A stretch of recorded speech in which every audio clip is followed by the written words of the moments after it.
791 with 791 with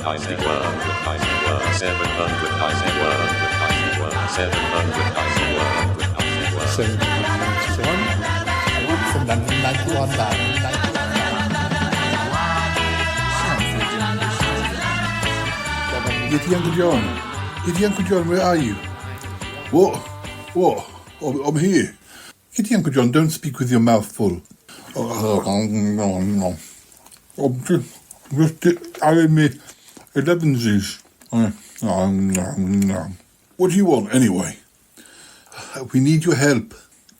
We? Who? Paul. He's requested us. Oh, really? Requested us in what way? Requested us in that he needs us. He needs us to do another one of those shows. Another of those shows? Yes, the Yeti Spaghetti Show. Oh, has he got technical problems again? Oh, well, I think so, maybe. Or anyway, something's come up. There's always something with that boy. Yes, well, we better get started. We'll tell more anecdotes, huh? Oh, yeah, all right. What about Trevor? Trevor, the ostrich in New Zealand and things like that? Yes.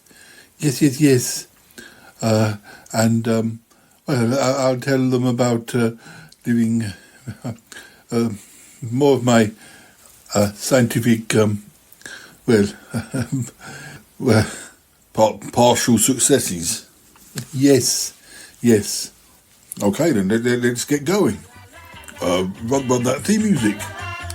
Yes, the Yeti Spaghetti theme music. Yes, of course, absolutely.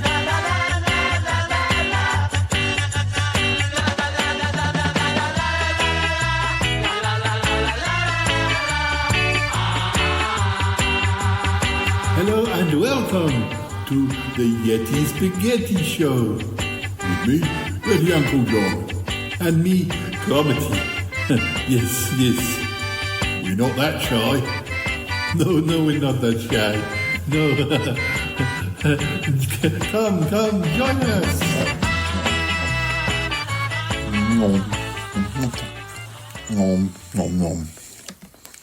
Yeti Uncle John, will you stop eating? We're supposed to have started the show. What? I'm just finishing my brioche. I've got a cup of tea here as well. Oh, you are disgusting. Hello and welcome, listeners to the Yeti Spaghetti Show, which is, it's the little show I do with Yeti Uncle John, who is busy eating. I'm finished now. I'll drink a cup of tea, but hello, it's me, Yeti Uncle John. Welcome back to the Yeti Spaghetti Show. Apologies that you caught me unprepared. Yes. Well, hopefully not too unprepared.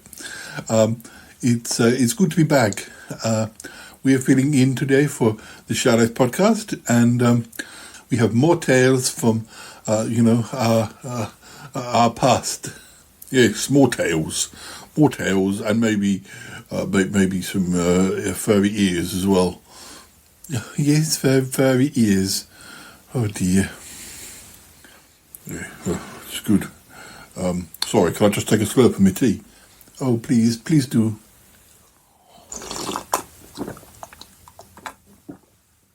Oh, dear. Oh, Yeti Uncle John. Oh, dear. I apologise, listeners, for slurping away like an old slurper. Like an old slapper? I'm not an old slapper. Slurper. Oh, yes. All right. Yeah, sorry. Anyway, this time we will be, as I say, sharing anecdotes from our past. We may even have a special guest who will be coming on to join us. Who is it? Bettina Dupre? Oh, well, I don't know. We'll see. We will just have to see how it goes. Oh, yes, all right. So, which one of us is going to discuss our past first? Well, I think you should, Yeti Uncle John. All right, that will be my pleasure.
I thought I could tell you about another of my experiences with Trevor, the ostrich, at Big Beaky's Ostrich Emporium.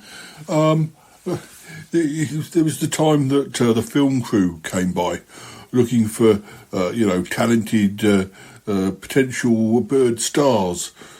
Oh, really?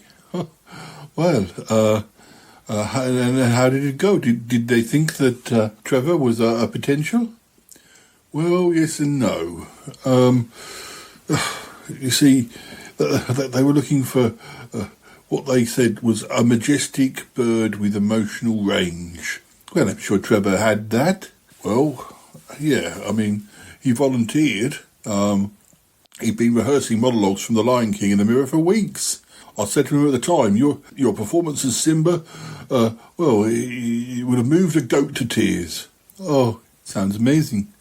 He was. I was very proud of him. Well, I'm sure. Yes, of course. But what did the director think? Well, I have to say the director was sceptical. I remember he said, "We need a bird who can emote, not just flap dramatically." That was a good voice. Well, thank you very much. Trevor wouldn't let that put him off. He responded by strutting into the shot, knocking over a lighting rig and staring into the camera with the intensity of a Shakespearean villain. The crew was stunned. Well, one actually whispered, "He's got it." Oh, marvellous. So what happened then? Well, I'm glad to say that Trevor was cast as the lead in Flightless Fury. It was a gritty drama about an ostrich who dreams of becoming a ballet dancer in a world that says no. His co-star was a llama named Zeus, who had a tendency to chew the scenery, quite literally. Oh dear, it's a shame when someone tries to steal all of the limelight. Oh, yeah, tell me about it. Oh dear, that Paul on the Charlotte podcast, for instance. Oh, Yeti Uncle John. Only teasing. Well, I should think so too. So then how did things go? Well, filming went well until Trevor demanded a trailer with mood lighting, a personal raisin chef, and a daily reading of Ostrich Weekly. Tensions rose. Zeus accused Trevor of method acting gone rogue, and Trevor responded by pecking his contract and storming off set. Oh dear. Oh, and the film? The film was never finished. That Zeus, the llama guy, he hosts a podcast called Beaks and Dreams, where he interviews other animals about their creative aspirations. His first guest was a pig who writes haiku. Oh, I've not heard of it. Beaks and Dreams. Interesting. Yeah, not as interesting as you'd think, but anyway. Well, most curious.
Well, it's your turn now, Cromitty. Oh, yes, of course. What about telling us about some more of your, inventions? Of course. Let me think. Well, around the time that I was telling you about last episode, I did go for a spate of quite interesting inventions. At least I thought so. Oh yes, yes. I know the feeling. I've been in a similar situation. Yes, yes. One of the things I came up with was the complement mirror, fruit sock edition. I always believed that self-esteem should be fruit-powered. Fruit powered? Oh dear, I have some bad experiences with fruit. I have fructophobia, remember? Yes, I do. Oh dear. Oh, sorry. Are you having to drink again? Yes, I'm just having having a quick fizzy water. All right? Yes, all right. Oh dear. Sorry, you're mentioning fruit. I need to be prepared for such moments. Oh, Yeti Uncle John, I'm sorry. I forgot. No, it's fine. You continue in a second.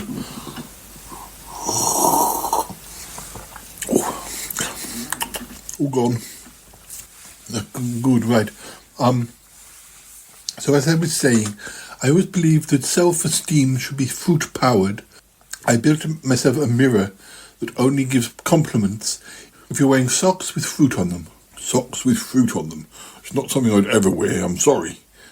It would be too triggering. Yes, I know, but I did this without knowing about you, so... But for instance, if you wore pineapple socks, you radiated a tropical charisma. If you wore banana socks, you were appealing in every way. But if you had no fruit socks, the mirror would sigh and say, "Come back when you're emotionally ripe." Yeah, well, was it successful? Well, yes, it became a hit amongst fashion-forward fruit enthusiasts, though it did once insult a man wearing plain grey socks so thoroughly that he took up interpretive dance just to recover. Oh, well, it's just the way it goes. Yes. Oh, dear. And what else?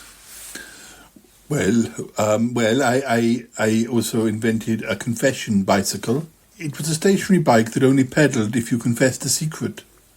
Oh, intriguing. So, for instance, someone might say, "I once ate an entire trifle meant for 12 people," and then the pedals would become engaged. Oh, a trifle meant for 12 people. I think I've probably done that at least twice this week. I'm sure you have. Anyway, you'd have to keep confessing to complete your journey. So maybe then you'd say, I still don't understand how staplers work. And then, it will allow you to pedal faster. Or you might say, I named my houseplants after my exes. What happened then? Did the bike burst into flames? At that point, you might start giving off smoke, admittedly. Oh, dear. And how was it perceived amongst the wider community? Well, it was banned from local gyms after it caused a wave of emotional oversharing and one spontaneous poetry slam. But that's I guess inevitable. Yes. Some of your ideas, your inventions seem almost as eccentric as mine. Yes, I find when we talk and we have these anecdotes that I feel even closer to you than I did before. I'm learning something new every day, and I'm learning the things we have in common. Well, I always knew you were an inventor, but I thought you were probably, more conventional. Oh, no, not really. So, another thing I invented was the time-travelling beekeeper suit. I've always felt that bees were the key to temporal navigation. Oh, really? The key to temporal navigation? Whatever that is. Well, it is quite complex. But I built a beekeeper suit that was lined with quantum pollen and a clock that only ticked when bees danced in iambic pentameter. Fascinating. And then, I mean, I know neither of us are strangers to time travel, but yes, but this was, a long while ago, before it became more commonplace. Yes, of course. So, where did you travel to? Well, I travelled briefly to 1842, and I accidentally introduced flapjacks to a confused Victorian poet. Flapjacks? Yes, I just happened to have one in my pocket, and, well, when I spoke to the confused Victorian poet, he seemed quite hungry, so I offered him a flapjack, and that was a mistake. Oh, well. Well, where else did you go? Well, I actually went to the future. I visited the year 3000, where bees had unionized and they demanded better nectar benefits. It seems only fair. I can't believe in the 21st century they don't have those sorts of rights already. Well, you know how the world is these days. Yes, I suppose. And why do I never hear about the time-travelling beekeeper suit? I mean, today, why isn't it more widely known? Well, I ended up retiring it. There was a bee named Thaddeus, and, well, he stung me in protest for being used as a time compass. I began to question my motives, and I realised that perhaps it wasn't fair on the bees. No, I see your point. What about something else? Did you invent anything else? Well, of course, I've invented many things in my time. One that might interest you is soap. Is soap that kind of critiques you as you clean. Soap that critiques me? I don't think I'd like the sound of that. Yes, it would sort of tell you about your hygiene habits. It would sort of say, oh, you've missed that bit behind your ears again, or like you call that scrubbing? I've seen sloths with more enthusiasm. Oh dear. But it wasn't all bad. I mean, once I remember it saying, bravo, you washed your hands like a Shakespearean hero escaping betrayal. It's quite fancy. Quite erudite, that bar of soap of yours. Yes. But again, once I sort of sent out the test, bars of soap to people in the village, the feedback was not always good. There was one child, the soap called a damn disappointment, and he went to bed in tears, and I got into quite a lot of trouble from his mother. Oh dear, well, I wouldn't let one person's criticism to put you off. No, but it wasn't just one, it was many.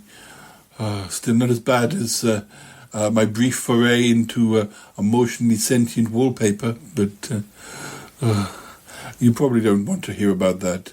Well, we could do, but I think coming up we've got a little bit of music, and when we come back, I think it's just where we have one of our guests.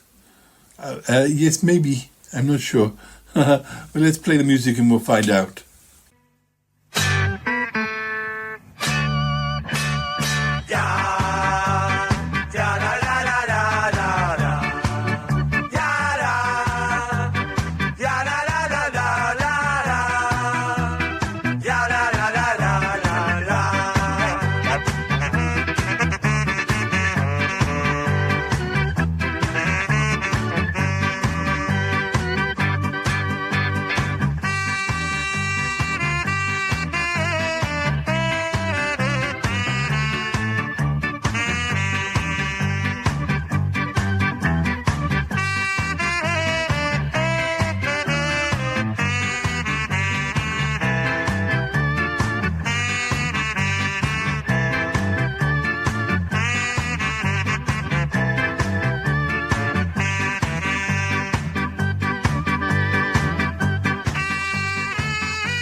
I hope you enjoyed that. We have a special guest on the show now. Well, his voice that you will probably know well. He's here to give us an anecdote. It's Paul the Shy Yeti. Hello. Hi. How is everyone? Gosh, I love your studio. It's a bit more high tech than the Shallow Podcast studio. Oh yes. How is the Shallow Podcast? It is, we had a few tech problems in the last few weeks and months, but years. But no, we're fine. Going well. Yes. Coming up to our 10th anniversary. Well, that's a wonderful achievement. Yes. It is. Where's Yeti Uncle John? I'm afraid he won't be here for this segment. He's eaten too many chocolate brioches and he's feeling a little bit sick. Oh dear. Well, I like the premise of your podcast, the telling anecdotes thing. When I heard that you were doing a podcast, I thought that you'd just go down the lines of doing quizzes or random word type things, or would you rather type things and trivia. Personally, I thought we'd be doing the same, but look where we are. Yeah, no, it's good. But you've got an anecdote for us, Paul. I do. I have an anecdote. It's the time when I went to compete in a poetry slam event. I was the only Yeti, it turned out. Most of the other competitors were yaks. Oh, yaks, yes, yaks. Yeah. So it all began in the high meadows of the Himalayas. The moon hung low like a silver lantern, and the wind whispered secrets through the prayer flags. It sounds very atmospheric. It was. So, in the Himalayas, I did have a certain following. I was known as the Shaggy Bard of the North. Oh, how nice. Yeah, I mean, I'd actually been invited to host the Poetry Slam at the Yak Yak Lounge and was expecting to perform as well. It turned out to be quite a cosy cave turned cafe type place run by a retired mountaineer and his unusually literate herd of yaks. Oh, that sounds amazing. Yeah, I don't know what I was expecting, but anyway. But when I got there, the room was packed. There were yaks lounged on beanbags made of woven tundra grass, sipping away at steaming cups of butter tea. One particularly avant-garde yak named Tenzing even wore horn-rimmed glasses and had a notebook tucked under its hoof. There was a certain tension. It was palpable. I can imagine. So, I hadn't been nervous before I reached the Yak Yak Lounge, but suddenly, when I was there, it did feel a lot more pressurised than I imagined it would be. So I stepped up to the mic, I cleared my throat, and I began my piece. Something like this. I won't read the whole thing, but I am the echo of snow on stone, the hush between hoofbeats, the marrow of moan. I speak in frostbite, in silence, in roar, a beast with a heart and a metaphor. Turned out the crowd absolutely loved it. I needn't have worried. They went wild. One yak in the front row moved so loudly it knocked over a stack of haikus. Another began beatboxing with his nostrils. Tenzing followed with a piece entitled "Wool is not just warmth, it's identity," which earned a standing ovation and a spontaneous group hug. I pretty much stayed, I'd gone down well, but Tenzing went down even better.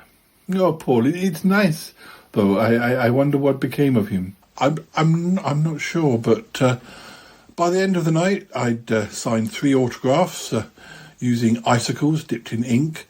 I'd been invited to be a co-author of a chapbook with a yak named Lobsang, and I accidentally started a movement called Performance Art. But it was one of the best nights of my life. Oh, it sounds like a slam for the ages. How many poems did you get to read? I didn't get to read a number, but as I say, it wasn't just about me. I was kind of hosting it. It was like an open mic, and people would come up to the microphone and Yeah, gosh, I must have read half a dozen poems. I mean, I read more than anyone else, but I didn't feel like I was stealing everyone's thunder. It was a pretty level playing field.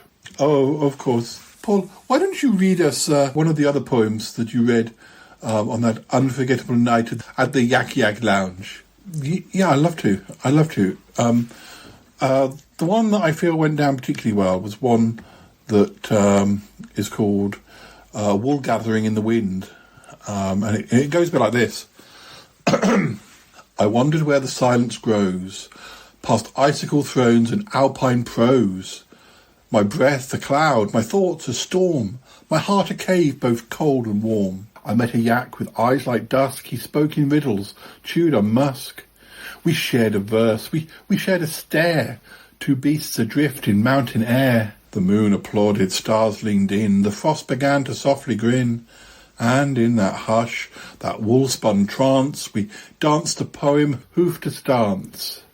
So if you climb where echoes roam, and find a place that feels like home, listen close, the wind might say, even monsters dreaming grey. Oh, Paul, that's beautiful. That's beautiful. Yeah, I don't know. I think it was probably the atmosphere.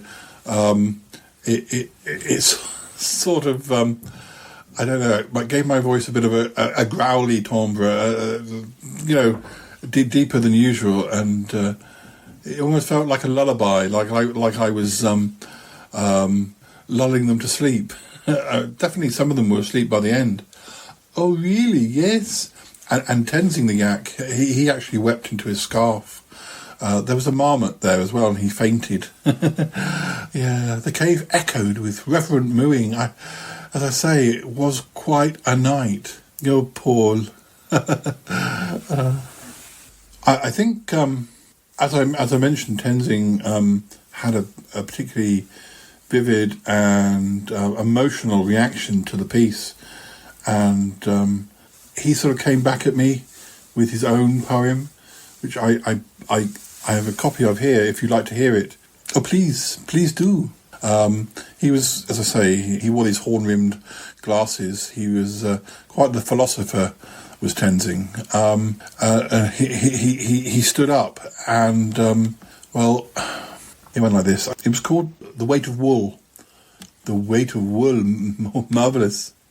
Obviously, I can't read it with quite the same style as Tenzing, but anyway, it went like this. I was born beneath a sky that never blinked, where silence grazes thought and time is inked. My wool is not a coat, it's a chronicle of every storm I've weathered, every oracle. I chew the cud of ancient truths my horns have tangled with the roots of questions no beast dares to ask aloud. Why does the mountain wear a shroud? I've seen the snow forget its name, watched shadows play the guiltless game, and still I stand a yak, a soul, half beast, half burden, wholly whole. So speak your verse, O Yeti bold, but no, not all that's wild is cold. Some hearts beat slow, some minds grow deep, and some of us dream while we sleep. Wow. And how was that accepted? Well, the room really fell into a contemplative hush. I was just sitting there nodding solemnly, of course, and I offered Tenzing a hoof bump of respect. And I remember somebody, I think it might have been the marmot, whispering something like, that yak just dropped metaphorical fire. Oh, that's poetic in itself. Yeah. It does sound like a fascinating evening. Well, before we have to finish, I guess I should share with you what happened next. Oh, please do. Yes, please do. Well, so this verse off. We kind of did a duet, an improvised duet at the slam, myself and Tenzing. It was entitled Echoes in the Ice. I mean, even if I do say so, it was a moment of pure alpine magic, where beast met bard and poetry became prophecy. goodness, Paul.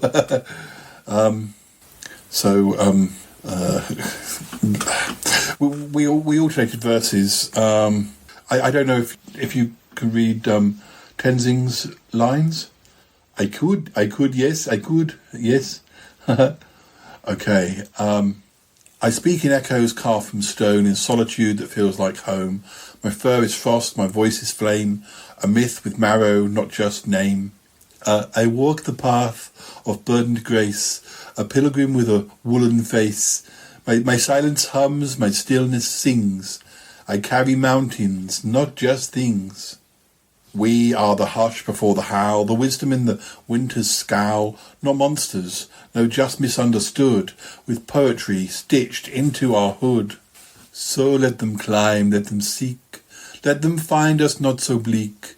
For in this cave, this frozen dome, we've built a hearth, we've made a home.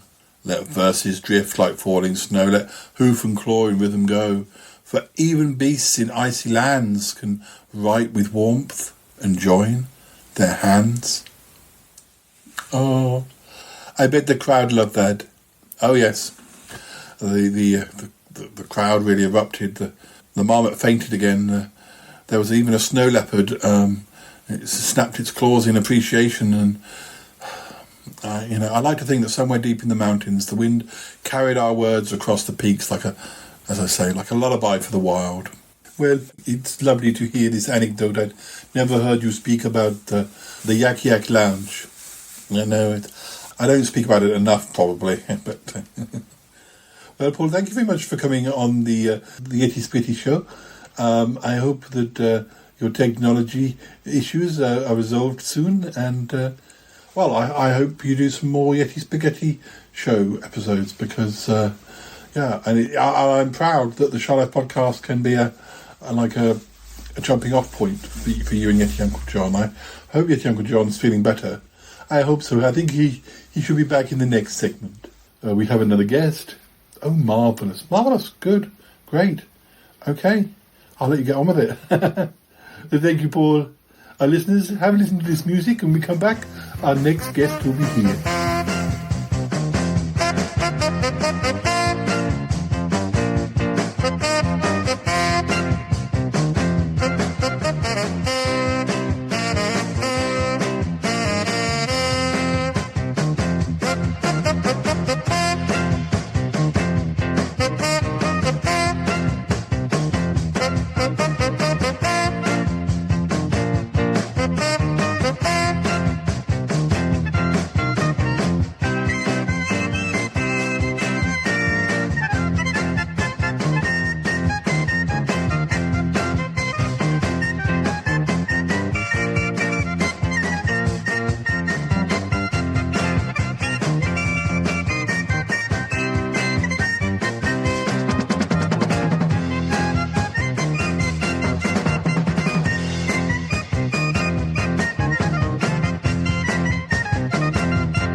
Yeti Uncle John, are you sure you'll be okay for this bit?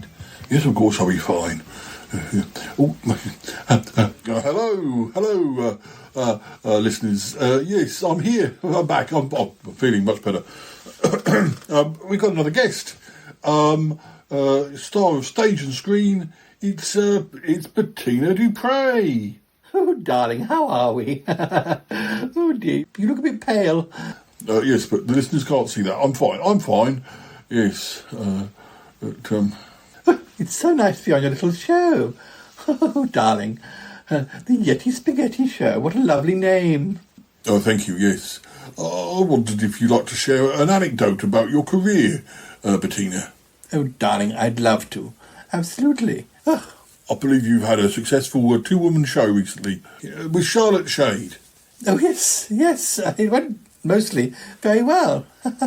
But, yes. Well, one of the anecdotes that seemed to get the most applause from the audience, I don't know why, well, it is a little anecdote I like to call the corset and the corgi. Oh, yes. Go on. Well, darling, it was the summer of 1974.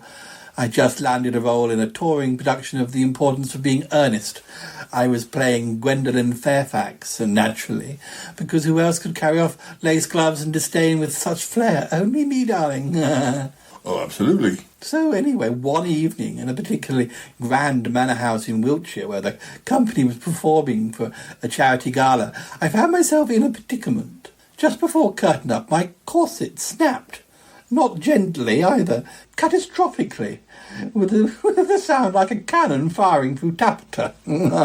Oh dear. These things must be most concerning, in the middle of a live performance. Oh, absolutely. I definitely panicked, but, ever the professional, I improvised. I borrowed a silk scarf from a duchess in the front row and tied it round my waist. It gave me quite an elegant look that the audience assumed was just a bold costume choice, and the show went on. Oh, marvellous. Quick thinking there, Bettina. Yes, quick thinking.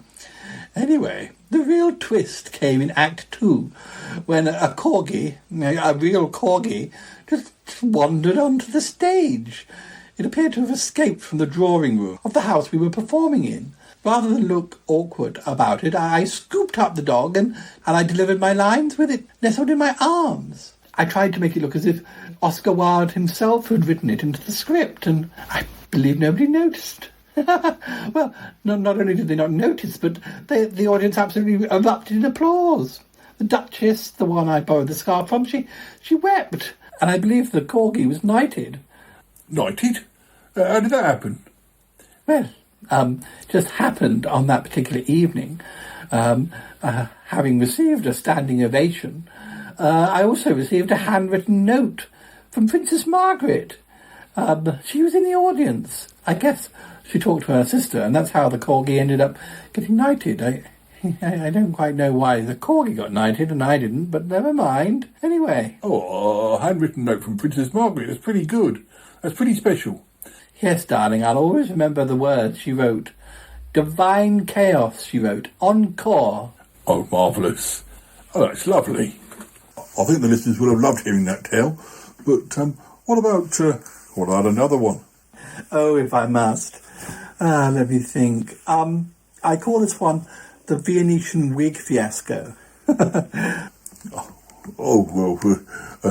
go down nicely. I know our good friend Paul is quite a fan of Venice. Or did you mean Venusian? Venusian or Venetian? Oh, darling, I've been to both places, but no, in this case, Venetian, as in Venice, not Venus. Oh, sorry. Go, please, do go on. Yes. Well, it was 1982. I'd been invited to perform a monologue at a masked ball in Venice. I arrived in full regalia. I had a crimson velvet gown, an ostrich feather fan, and a powdered wig so tall it could have housed a family of sparrows. Did it? Darling? Did it, house a family of sparrows? Oh, yes, darling. It definitely did. And maybe a couple of pigeons. Oh, you're right. Anyway, the venue was a palazzo overlooking the Grand Canal. It was lit by chandeliers and an occasional flicker of scandal. I was to perform a piece from La Voile Humaine. But just at the moment I stepped onto the makeshift stage, which was a marble fountain rim, no less, a gust of wind from an open window sent my wig sailing out into the night. Oh, good grief. Yes, well, it landed with operatic precision on the head of a gondolier passing below, who mistook it as a divine sign and began serenading the crowd with "O Sole Mio." Goodness. Anyway, I didn't let it faze me. I continued my performance, bareheaded, as it were. I improvised a line about lost identity and Venetian ghosts, and, well, the audience just thought it was avant-garde theatre, and they all wept openly. I do believe one countess even fainted. Oh, well, it's a sign of a good production when a countess faints. Yes, I always think so, darling. I do believe a critic from Lake Figaro described it as a transcendental meditation on impermanence. It's marvellous. Yes. Did you ever see the wig again? Oh, I did, yes. Later that evening, the gondolier returned the wig, slightly damp and smelling faintly of Prosecco, but, yes, he asked me to marry him. I considered it for a moment, but instead I gave him a signed photo and a bottle of Chanel No. 5. well, it's, yes, amazing.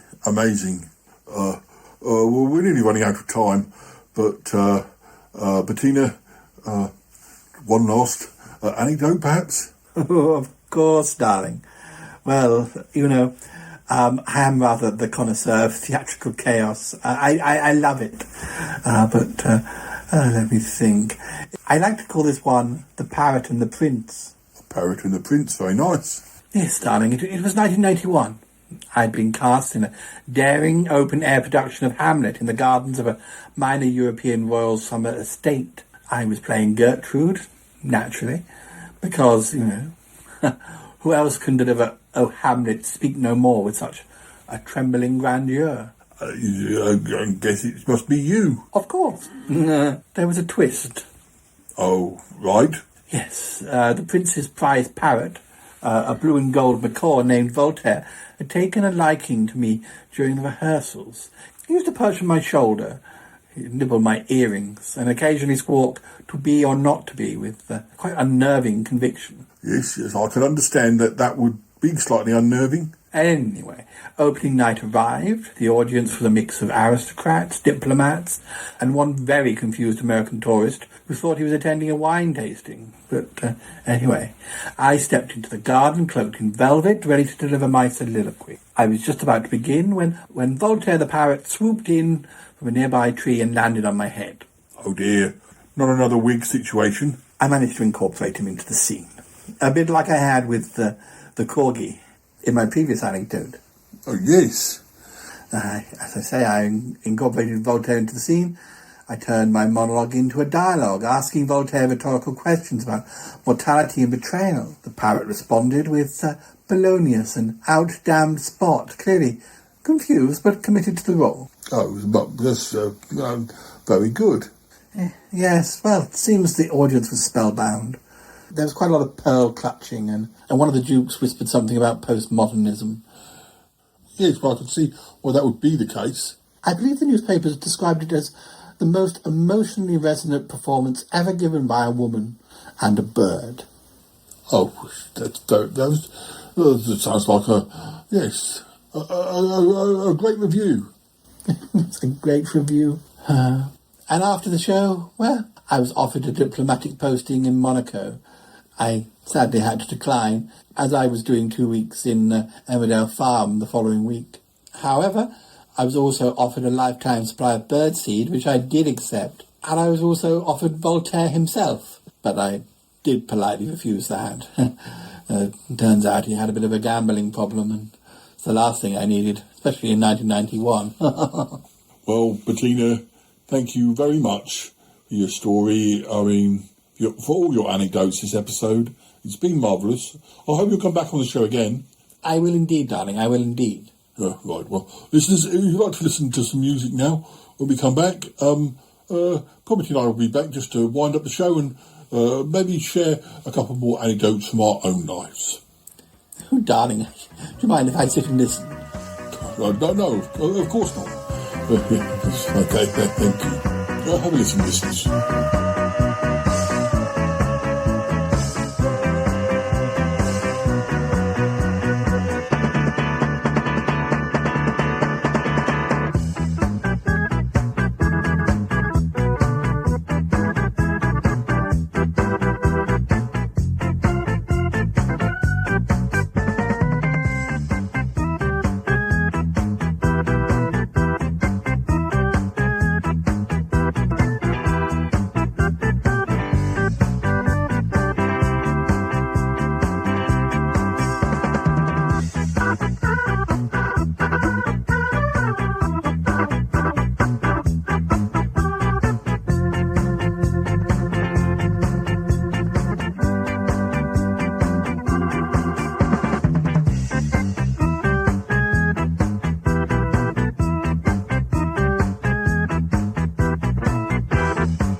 Well, listeners, here we are for our final two anecdotes. Once more between Yeti, Uncle John and myself. Who should begin? Well, Comedy, I think you should. I want to hear about another one of your inventions. Yes, well, I thought this time I'd tell you about the time I built a tower out of Brussels sprouts. Or, as we call it at the time, the Tower of Sproutitude. Yes. Please continue. It's a tale so green, so leafy, so structurally unsound that it's still whispered about in the cabbage circles of Sprockle on Wig. Oh, very juicy. Please, go ahead. Well, one morning over breakfast, I was deep in a pile of toast and marmalade, and, I had been thinking about the whole construction industry, and I felt that a lot of building that was going on in Sprockle on Wig lacked a certain emotional crunch. I felt I wanted to build something of my own, a construct that was bold, organic, and, slightly smelly. And the result of my thoughts was the Tower of Sproutitude. Oh, we're back to food again. It's not fruits, though, is it? It's vegetables. Yes, vegetables, Yeti, Uncle John. You're okay with most vegetables? To a point, yes.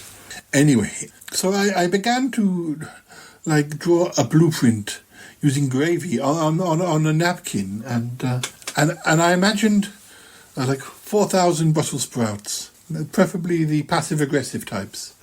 I also required a foundation made of mashed potato and a spiral staircase woven from spaghetti and regret. I believe the tower would be a monument to misunderstood vegetables and vertical ambition. Yes, who are you going to, get to build it? Well, I kind of wanted an in-house team, as it were. Oh, it's understandable. Yes, so I asked Gerald the Mop to be my chief structural engineer. Oh yes, the sentient mop. Yes, the Cuthbert of his day. Yes. And then Denise the squirrel, you remember her? Oh yes, the one that was inside the hat last time. Absolutely. I decided that Denise would be the head of sprout procurement. Oh yes. So it was just the three of you? Oh no. I also had a choir of disgruntled parsnips, just for morale. Disgruntled parsnips. Well, fair enough. So how did you progress from there? Well, the sprouts were stacked using a patented leaf lock method, which involved whispering affirmations to each sprout before placing it. I felt that this brought an improved cohesion to the construction, and the tower rose slowly, slightly wobbly, but anyway, eventually it reached a majestic height of 17.3 feet. So 17.3 feet, goodness. By this point, villagers were gathering to admire it, and some wept, others sneezed. One man proposed to his fiancée at the base, only to be interrupted by a falling sprout that somehow managed to knock him out. Oh, well, most unfortunate. Yes, a little bit, but it wasn't the only problem. I'm afraid, I don't know, at some point I must have made an incorrect calculation, and disaster struck. Oh dear, disaster struck. I never like it when disaster strikes. It's always disastrous. Yes, very disastrous. Anyway, there was a rogue pigeon passing by. I believe his name was Vladimir. He mistook the tower for a salad bar and began pecking aggressively at it. The sprouts were already quite emotionally fragile. It wasn't something they were used to, and they panicked. The tower swayed, it groaned, and then it collapsed in a glorious cascade of leafy chaos. I remember I just stood there. I felt like I needed to say something, and, well, I spoke to the audience. What did you say? I don't know. It's maybe a little bit pretentious, but I said, it was never meant to stand, it was meant to feel. Oh, goodness. Those are strong words. Yes. You see, I wouldn't blame you. I wouldn't say it was a problem in the blueprints, because who could have known that Vladimir the pigeon would have come past? This is true, but I guess somebody would have come. If it wasn't Vladimir, somebody would have come. Trevor the ostrich, for instance. I don't think Trevor the ostrich would have come all the way to your village, all the way from New Zealand, especially as he can't fly, but I know what you mean. Yes. Anyway, I was banned from using vegetables as architectural materials at this point. Still, the Sprout Tower lives on in legend and probably in the occasional soup even today. That's quite something, Cromarty. Quite something. Thank you. Yes. Oh.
Would you like to hear any more?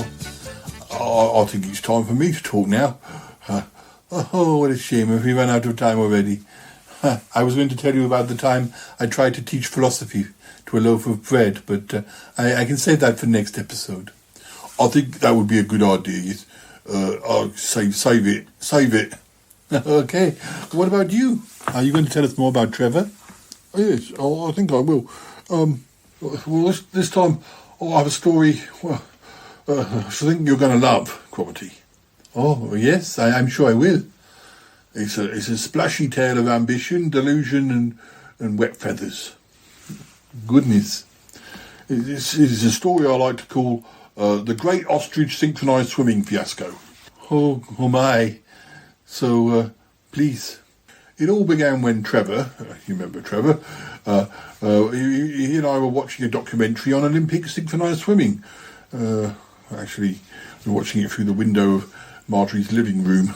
I couldn't afford TV myself, so we used to have to sneak in. And anyway, oh dear. And anyway, something in him clicked. He gathered the rest of the flock and declared, "We shall be gracefully aquatic icons." Oh, well. How marvellous. I take it that it wasn't quite as simple as that. Well, there were some immediate logistic issues. Oh, I imagine there would be. Yeah, yes, well, ostriches can't swim for one thing. And the farm's only water source was a shallow duck pond. And Kevin insisted on choreographing the routine using only tap dancing and smoke signals. Oh gosh, right. But things progressed. Yes, undeterred, the birds trained daily.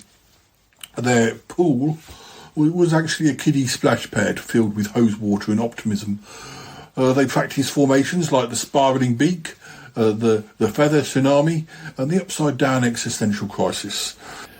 Trevor was in charge, and the whole flock wore swim caps and goggles over their beaks. And I remember Trevor refused to take them off, even during lunch. Oh gosh! And what about Marjorie? Well, Marjorie, ever supportive, composed a dramatic score entitled Ode to Wet Plumage. And she even sang it live during rehearsals. I do remember the goats complaining and the ducks moved out, but otherwise it went down very well. Oh, good. And then the big day. Oh, the big day. The big performance was scheduled for the local agricultural fair. A whole crowd gathered. The birds strutted to the splash pad, took their positions, and on cue they leapt in. Oh, yes, it was absolute chaos. Oh dear. Yes, absolute chaos. Feathers flew. Trevor attempted a triple pirouette and landed on a wheelbarrow. One of the other members of the team belly flopped with such force that he splashed the mare. Another ostrich got stuck in a lawn chair. The synchronised part was mostly just screaming. Oh, Yeti Uncle John, I'm so sorry. Well, I wasn't the one who, did the choreography or did the teaching, but Trevor did, and I was responsible for Trevor, so I did feel, yes, of course, it was part of you because Trevor was part of you. Well, exactly. Still, it wasn't all bad. The judges awarded us most enthusiastic attempt at aquatic artistry, and I wanted to demand a recount, but Trevor declared it a triumph and began planning a sequel. Oh, yes, more swimming? No, he wanted to try ostrich ice skating, but in the end it never came about. Well, Yeti Uncle John, your story is fascinating, but we have run out of time, listeners. We have run out of time. So, join us again next time on the Yeti Spaghetti Show, and we'll have more anecdotes and more special guests with their stories. Well, thank you very much. Thank you. Yes, thank you for listening, listeners. And yes, please do join us again. All right. Bye-bye for now. Goodbye, listeners. Goodbye.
So, how did it go, Promety? It went fine. I worried that I didn't thank the special guests, well, as you're one of them. Oh, it's fine. You just put it in the show notes. Oh, good. Bettina told some wonderful stories. Yes, I think it was a success. Not even a partial success. I think it was a complete success. Oh, well, I mean, I look forward to hearing it. Obviously, I was part of it. I was part of the show to a certain extent. So I think the bit that I did was pretty darn good. I'd say that was a total success, not a partial success. So I imagine the rest of the show was just the same. Your anecdotes, both you and Yeti Uncle John, they're very good. And obviously Bettina does this sort of thing for a living. Yes, that's true. Well, where is Yeti Uncle John? Where's Bettina, for that matter? I'm not sure. I can hear the theme music coming. Can you? Oh, yes, it's your theme music, and not my theme music. I got confused then. Yes, but I suppose we ought to go and find them. Yes. Yes. Where can they have got to?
Yeti Show. The Yeti Spaghetti Show.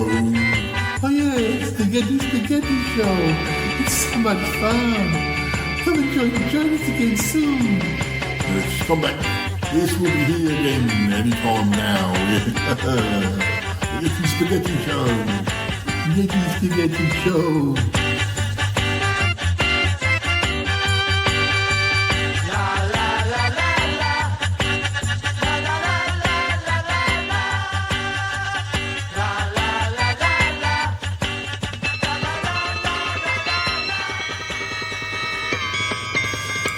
Anyway, I'd call this one the case of the missing hay bale.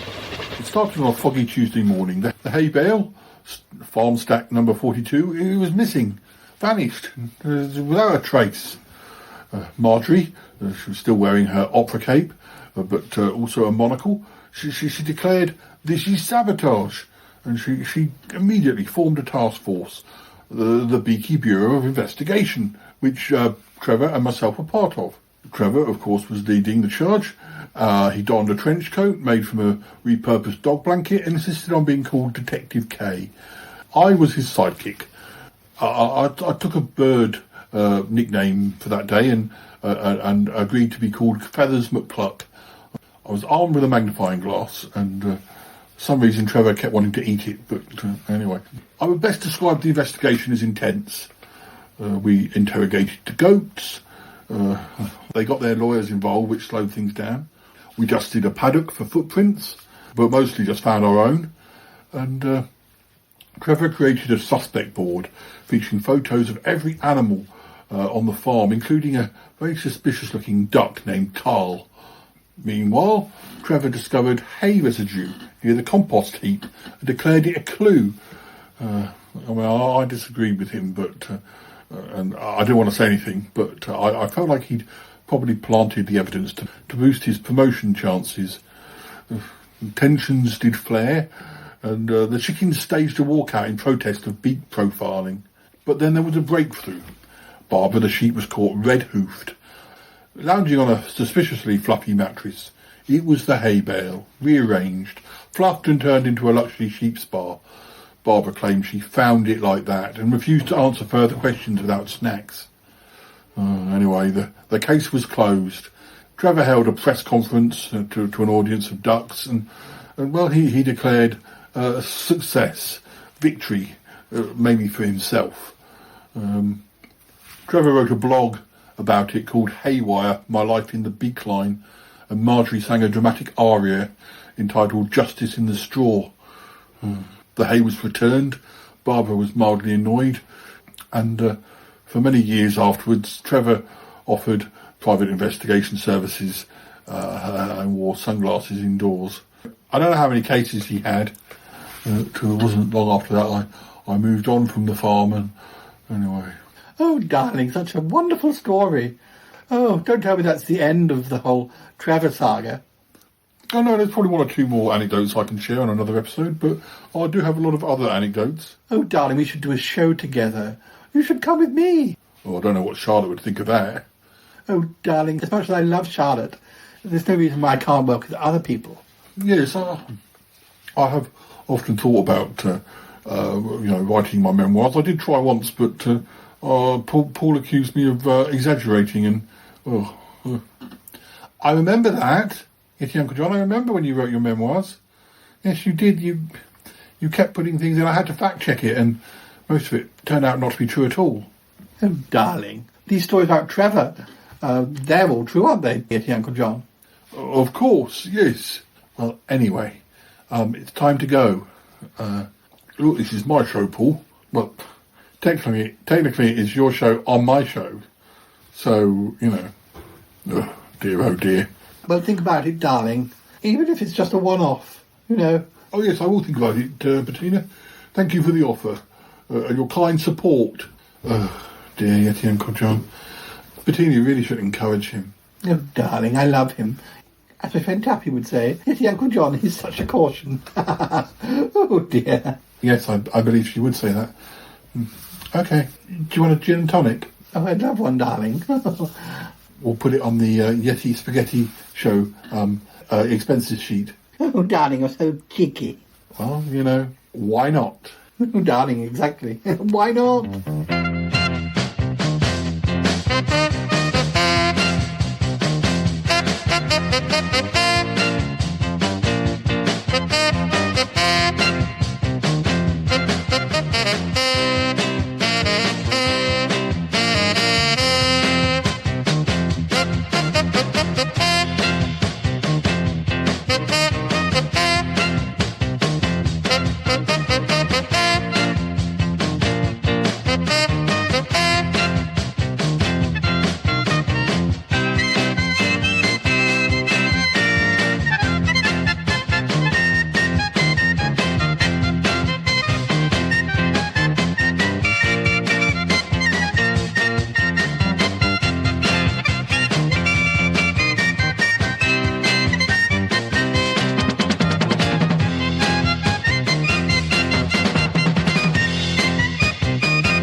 Seven